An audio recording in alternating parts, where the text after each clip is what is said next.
I must not fear. Fear is the mind killer. Fear is the little death that brings total obliteration. I will face my fear. I will permit it to pass over me and through me. And when it has gone past, I will turn the inner eye to see its path. When the fear has gone, there will be nothing. Only I will remain. I must not fear. Fear is the unavoidable collision of nature and mind, the turmoil of ice held to the flame. Fear is the mind killer. To fear life is to shrink from life. It is nothing short of the death of wonder. We must remember that no matter where we step in the dark, we are all naked and alone, and wonder makes a far better cloak than fear. Fear is the little death that brings total obliteration. To face fear is to accept risk. In cowering from life we surrender and shrink from opportunity. Fear is the darkness of a deep cave, and hope is the candle we hold against that darkness. When courage atrophies, our candle dims, and the darkness creeps ever closer. To risk nothing is to lose everything. To squander even that small space illuminated by hope can lead only to despair and anguish. I will face my fear. As we stare into the abyss, there are always eyes to meet our gaze. Some lonely, some hostile, some malicious and vast, beyond reckoning or sanity. Whatever forces feed these eyes, they do not cause us fear. They only reflect it. Fear comes from an empty space in all of us, a wound that must be tended or it will fester and consume us. I will permit it to pass over me and through me. Some can only face the darkness with torches and swords, barreling toward it like cavalry loosed upon the world before us.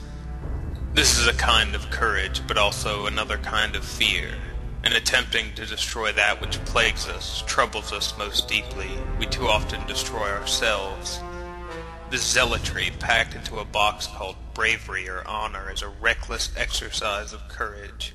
It is pulling a cancer from your belly with your bare hands, heedless of the carnage that comes with it. And when it has gone past, I will turn the inner eye to see its path. There is another sort of courage not sung in songs or lauded by those who would label themselves brave. It is a quiet variant, as light as smoke and as shapeless as water. Those who possess it can use it for very little. This type of courage has barely the strength to set down a bottle, to stay a hand from straying to knife or rope or gun. It can loose a clenched fist, but not strike a blow.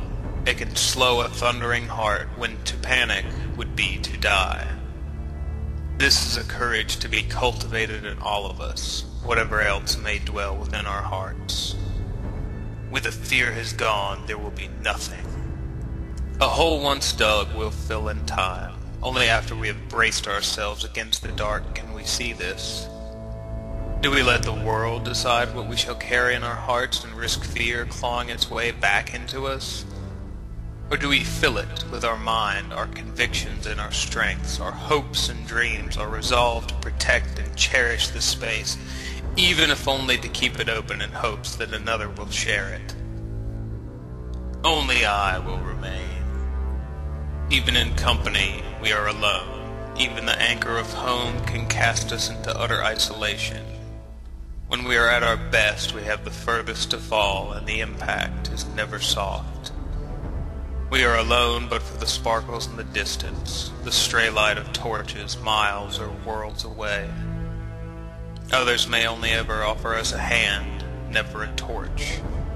For we are all alone, from birth to death and every instant in between. And we must all find our own way through the darkness.